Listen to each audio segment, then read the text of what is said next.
ও রঘু, আমি তোকে ভুলে যাইনি। এই নে তোর টাকা। সে সঙ্গে সঙ্গে ৫,৮০০ টাকা ফেরত দিয়ে দিল। হরিনাথবাবু নাটক করলেন, ঠিক আছে, টাকা আমি রেখে দিলাম, পরে আবার আসব। তারপর খবর আসলো, বাবু, আপনাকে আর বাইরে যেতে হবে না, ব্যবসায়ীরাই এখানে আসছে। তখন হরিনাথ বাবু টাকা নিয়ে ফিরে এলেন। চৌধুরী সাহেব বুঝল সে ধরা পড়ে গেছে।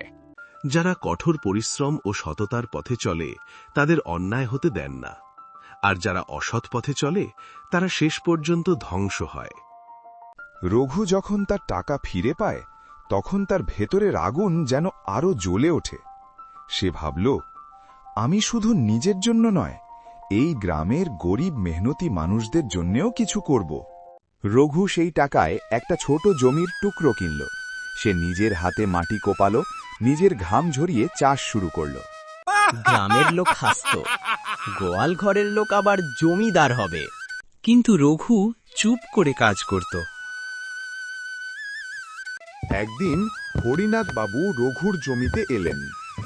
রঘু, তুই সত্যি আমাকে গর্বিত করেছিস। আজ আমি বুঝছি কষ্ট বৃথা যায় না বাবু।